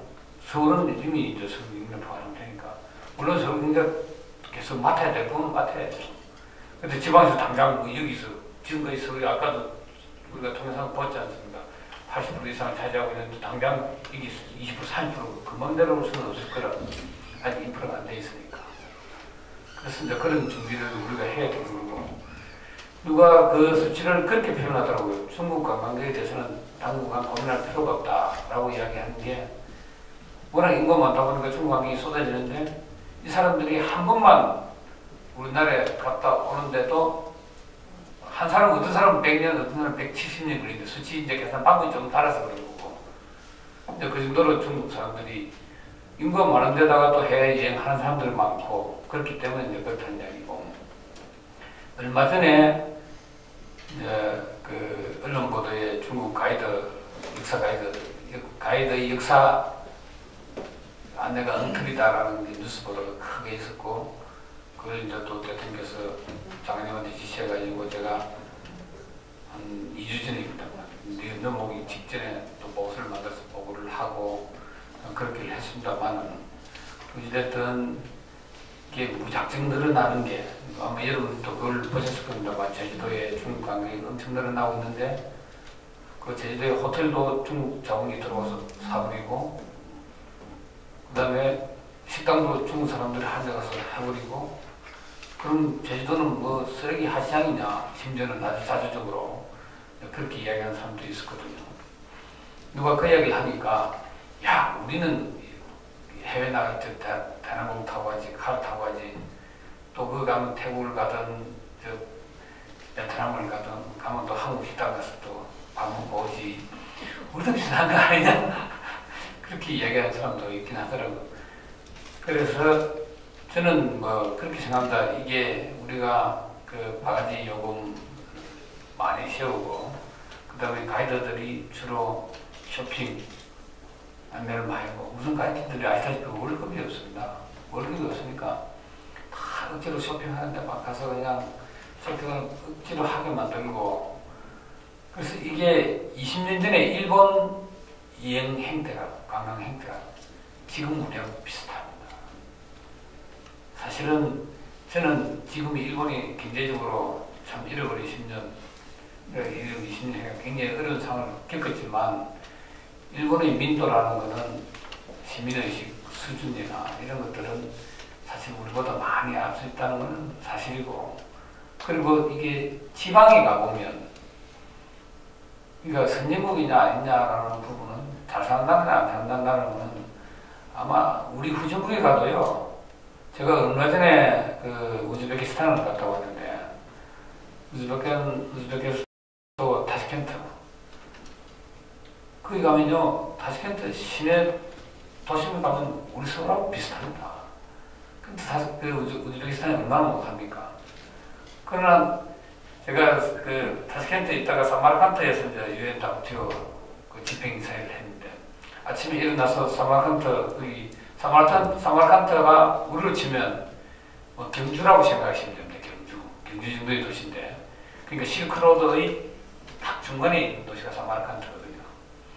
그러니까 실크로드가 이제 중국부터 시작했고 우리는 이제 경주부터 시작했다고 이야기하고 지도에서 보니까 그게 없어가지고 제가 이제 그 박물관에 가서 경주를 열라고 그랬는데 알겠다고 그쪽에서 이야기를 했습니다만 실크로드의 딱 중심이 사마르칸트였다. 중국부터 시작했다고 여기까지 왔고 이스탄불까지 가는 그 거리상으로도 거의 중심이 여기 사마르칸트. 우리는 경주 정도 고도인데 거기도 시내 중심은 아주 좋더라고요. 근데 조금만 벗어나서 제가 이제 아침 산책을 저는 굉장히 걷는 걸 좋아해서 어디든 헬스장 가면 헬스를 하든지 아니면 산책을 하는 안전한 나라에는 산책을 하고 좀 이게 위험하다 모스크바 같은 데 가서는 이제 헬스장에서 헬스를 하는 편인데 가서 이제 우리 직원들 같이 가보니까 거기가 비포장에다가 아까 이야기했던 1960년대 우리 업 또는 면단위 정도 수준밖에 안 되더라고요. 근데 이제 저도 옛날 오래전에 일본을 가봤을 때 일본 농촌 같은 경우는 그 당시에 제가 갔을 때도 깨끗하게 총장님 많이 가보셨을 거예요. 깨끗하거든요. 그게 선진국과 후진국의 차이가 아닌가 저는 그런 생각을 해봅니다. 그래서 우리가 앞으로 이렇게 이제 2천만 관광객 시대가 곧 도래될 텐데 그런 준비는 해답은 지역에 있다. 그래서 지역에서 그냥 가만히 있어서 손님들이 관광객들 오는 거 아니지 않습니까? 우리가 고민하면서 그렇게 손님들을 맞을 준비를 물론 이제 우리 중앙에서도 그렇게 할 수 있도록 지원도 하고 같이 이렇게 해야 되겠지만 우리 지방에서도 고민하면서 좀 준비를 해 주셔야 되지 않을까 그런 생각을 해봅니다. 시간이 이게 두서없이 이상으로 이야기 마쳐보자 합니다. 혹시 질문이 우리 실장님의 그 풍부한 정책 경험을 바탕으로 우리 전람하고 각 시군의 그런 현안 문제 등을 외국 사례 등을 이렇게 엮어서 좀 심도 있는 강의를 해주셨습니다. 다시 한번 우리 실장님께 뜨거운 박수 부탁드립니다. 질의응답 시간인데요. 질의응답은 우리 스포츠 중재에서 강사했던 심원석 교수님이 진행하고 하겠습니다. 그 시군에서 그런 정책에 대해서 좀 아낌없이 질문해 주시기 바랍니다.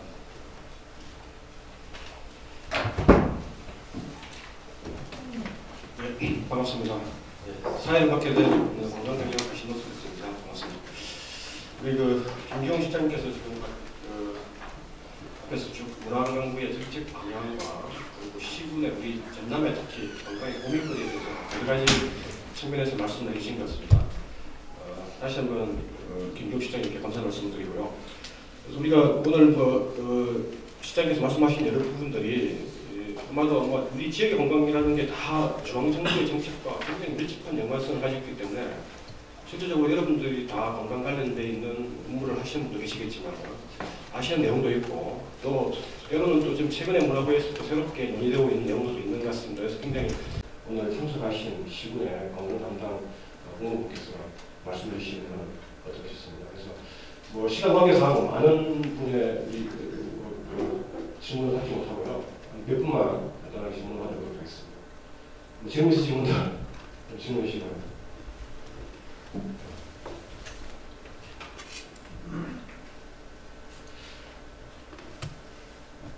제가 이제 내용들을 보니까요, 우리가 몇 가지 이제 이야기들을 할 수 있는 게, 우리 지금 최근에 우리 송도에 복합주택건이 지금 가두고, 우리 전남의 영암해양 기업도시도 아마 뭔가 좀 새로운 돌파구를 풀어내야 되는데, 지금 아직까지 이 구체적인 모습들은 안 보이는 것 같습니다. 그렇죠? 그런 속에서 이런 또 복합전투와의 또 어떤 연관성을 가지고 전남의 영암해양 기업도시를 풀어내는 부분으로 우리가 같이 고민해 볼 수 있을 것 같아요. 백화점이라는 얘기입니다. 실제로 명동 시내에 있는 백화점 몇 개 서울 수도권에 몰리는 상황에서 어떻게 하면 이제 외의 공유를 측면에서 여러 가지 아이디어들을 모아봐야 되고요. 또 우리는 KTX 문제도 아까 논의하신 체제가 또 안 되기 때문에 뭔가 전남에서 준비를 해야 되는 여러 가지 상황들이 있는 거예요. 그래서 그런 부분도 있고요. 우리 이제 지역 관광의 중심은 이제 과거에 리조트 중심에서 이제는 지역에 흔히 말하는 핵 같은 조그마한 도시들이 관광의 중심이 돼야 되는데 문화부에서 올해 관광도시라는 사업들을 하고 있는데 불행하게 우리 전남 지역은 한 군데도 안 된 것 같아요. 그래서 우리 다음에 내년도에 사천장 할 때는 전남 지역에 우프라든지 여수라든지 순천이라든지 이런 조금 전남에서 관광의 핵심적인 거점 역할을 하는 그러한 도시들이 그런 사업들도 좀 이렇게 우리가 좀 지원해야 되는 게 아닌가 생각하기 때문에 좀 그런 내용들을 질문이라기보다는 좀 건의 내용들을 조금 질문해 주시면 어떨까 싶습니다. 네, 전라남도 관광과에 있는 유준호라고 합니다. 외국인 관광이랑은 좀 거리가 있는데 아까 인상 깊게 봤던 게 우리나라가 국내 관광 비중이 60%밖에 안 되는데 거기에 따른 특별한 이유나 그런 걸 생각하신 게 있을까요? 아니면 그 부분에 대해서 왜 그렇게 다른 나라에 비해서 국내 관광 사실 프랑스 같은 경우에는 외래 관광객이 우리나라보다 훨씬 많은데도 아까 표시에 국내 관광 비중이 70%라고 하셨는데 우리나라가 국내 관광 비중이 낮은 이유가 있을까요? 그 답변은 우리가 신 교수가 관광학자로서 답을 그런 스타일로 했으니까 하는 게 좋을 것 같고요. 저보다는 제가 보기에는 우리나라는 어떻게 보면 국토가 좀 좁기 때문에 이렇게 이제 여행을 가더라도 이렇게 오래 가는 것들도 좋을 거고 당일 시기가 아무래도 좀 많고 그러지 않나. 그런 의향도 있지 않을까라는 생각도 들고요.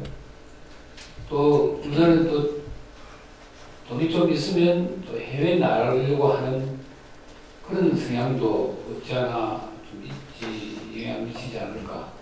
하는 부분에 대해서 말씀드리면 관광 크게 주중 여행과 주말 여행으로 나눠집니다. 그래서 대부분 다 국내 여행이 활성화된 나라들은 주중 여행 시장이 탄탄합니다.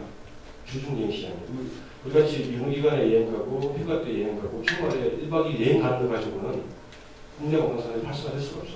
대부분 선진국만 갈수록 휴가 제도라든지 이 시간, 이 국민을 이렇게 여행을 끌어내는 여러 가지 사회적인 제도들이 잘 됐기 때문에 가게 되는 겁니다. 또 한 가지는 이제 대부분의 그런 나라들은 고령 인구들이 주중 관광 시장을 떠받칩니다. 고령 인구들이. 근데 우리나라는 지금 고령화 사회로 넘어가는데 아직까지도 여러 가지 사회 복지적인 측면에서 초고령 사회를 진입함에도 불구하고 고령 사회가 두렵고 불안하죠. 그죠? 시간은 많지만 아직까지 여러 가지 불안함이 있습니다. 그래서 대부분 선진국이거든 여러 가지 사회보장 시스템이라든지 이런 주중시장을 뒷받침할 수 있는 데 잘 되기 때문에 우리나라도 국내여행이 잘 되기 위해서는 관광만 해서는 안 돼요. 여러 가지 사회적인 보장 서비스가 같이 되면서 이것이 우리는 이제 관광에서 그런 부분 갖다 복지 관광이라고 하는데 복지 관광에 대한 시스템도 제도적으로 그래서 우리나라가 아직까지는 외력의 중심의 관광 정책을 취하다 보니까는 국민이 이 국내 여행을 활발하게 할 수 있는 사회적인 보장 제도를 만드는 복지 차원에서의 관광 정책은 아직까지 부족해요. 그래서 그런 것들 우리가 계속 지속적으로 만들어서 좀 해줘야 되는 거 아닌가 저는 개인적으로 생각합니다. 제가 아까도 잠깐 언급했다시피 방금 우리 신호사 이야기했다시피 어떻게 보면 우리 관광공사의 출발이 국제관광공사로 출발했다는 이름이 말해주듯이 지금까지는 해외 관광객 유치에 대해서 관광정책의 방향이 이렇게 맞춰진 건 사실입니다. 그래서 최근에 국내 관광 활성화를 위한 정책들을 고민하기 시작한 거고 이제 그렇게 해서 나온 제도가 아까 제가 쭉 설명했던 관광 주간을 설정하고 그 다음에 이제 휴가제도, 그 다음 휴가 지원제도부터 체크바캉스, 그 다음에 공무원 인가보상제도, 원래 관광도시 이제 이런 것들을 국내 관광 활성화를 위한 시책들을 그 전에 이제 또 캠페인도 대한민국 구석구석 캠페인 이제 시작한 지 한 2, 3년 됐고요. 그래서 이제 어떻게 보면 이제 이렇게 막 시작했다라고 보시면 될 겁니다. 네, 안녕하세요. 목포시청에 근무하는 민향숙입니다.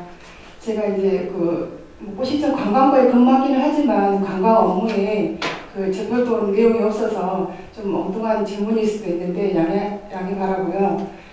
제가 이제 여기 회의장에 오기 전에 직원하고 잠깐 한 얘기가 있어서 그거하고 연관이 된 것 같아서 여쭈려고 하는데요. 우리 목포시는 관광 유적지가 또 많고 천혜 관광 자원이 풍부해서 또 해양 관광 도시로도 유명합니다. 근데 아까 사회자분께서도 말씀하셨는데 중국 관광객들이 우리 한국에 무안 공항을 통해 가지고 오면 거의 대부분 서울 쪽에 가서 상품을 구매를 많이 합니다. 근데 이제 우리 목포시는 이렇게 풍부한 천혜 관광 자원을 갖고 있으면서도 중국 관광객을 잡아놓을 수 있는 그런 인프라가 부족한 상태거든요. 그러니까 저희 생각에서는 이렇게 짧은 생각에서는 면세점이라도 하나 있으면 중국 관광객을 좀 이렇게 잡아줄 수 있는 계기가 될 수 있지 않겠나 그 생각을 하는데 좀 떨려서요.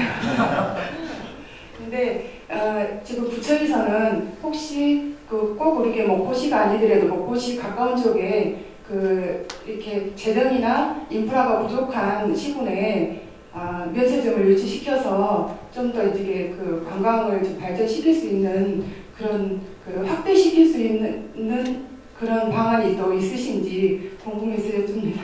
하면서 이렇게 이제 무항공을 통해서 스크루즈 이렇게 가져와도 여기에 이제 우리가 전남이나 목포시 1인당 2당 만원씩 이렇게 지원을 해줘도 여기 머무르지 않고 가버린다고 그랬지 않습니까? 그게 이제 비단 전남뿐만 아니라 강원도 또 이제 이야기 들어보면 양양으로 들어온 이제 중국 관광객들 그리고 배로 플라트에서도 배로 많이 들어오거든요. 그런 분들이 머무르질 않는데요. 그게 이제 지방에 어떻게 보면 이제 지방에 나타나는 공통된 현상입니다. 그래서 이제 지역 면세점 부분은 이제 다른 데에서도 요구하는 사항들이 많이 있습니다. 그래서 그건 아마 긍정적으로 검토가 될 거고요. 그리고 또 면세점 것도 보면 이게 지역에 면세점을 해놓으면 이게 규모가 적으니까 또 좋은 품목들이 입점을 안 한대요. 또 그런 문제가 있더라고요. 또 이제 가령 예를 들면 지금 서울의 롯데호텔 면세점이나 신라호텔 면세점장을 주말에 가보면요.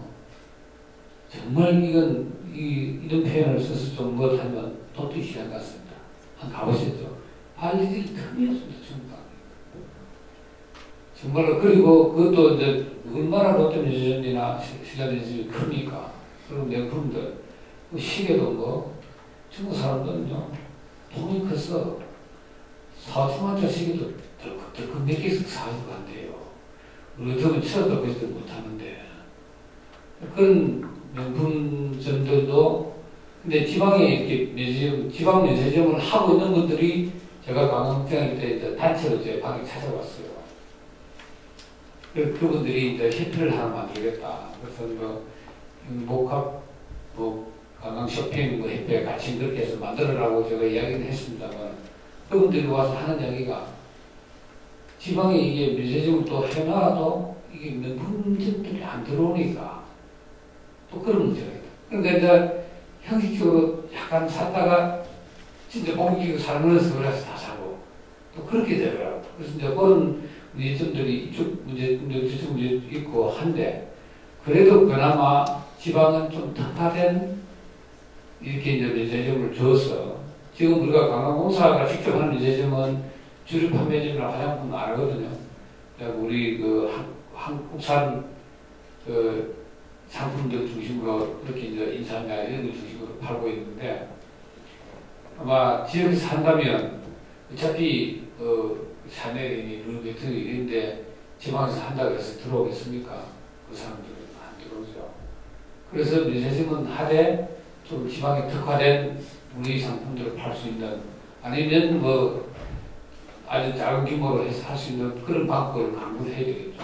그러나 그게 필요하다는 우리 인식을 같이 하고 있고요. 그건 아마 직주적으로 면세점을 해봐야지는 관세성이니까 앞으로도 우리가 계속 논의를 합니다. 지역 관광 활성화를 위해서는 그게 꼭 필요하다는 인식을 하고 있습니다. 예. 그 국내 면세점은 우리는 더 필요한 거예요. 제주공항. 제주. 그래서 그런데 이제 이게 또 면세점이라는 게 또 다른 측면이 있더라고요. 이 세금을 못 받으니까 몇 퍼센트 빠지니까 조치당국에서는 싫어하죠. 제한하는. 예, 아주 그래서 이제 제주도가 이제 처음으로 이제 국내 면세점이 열렸는데,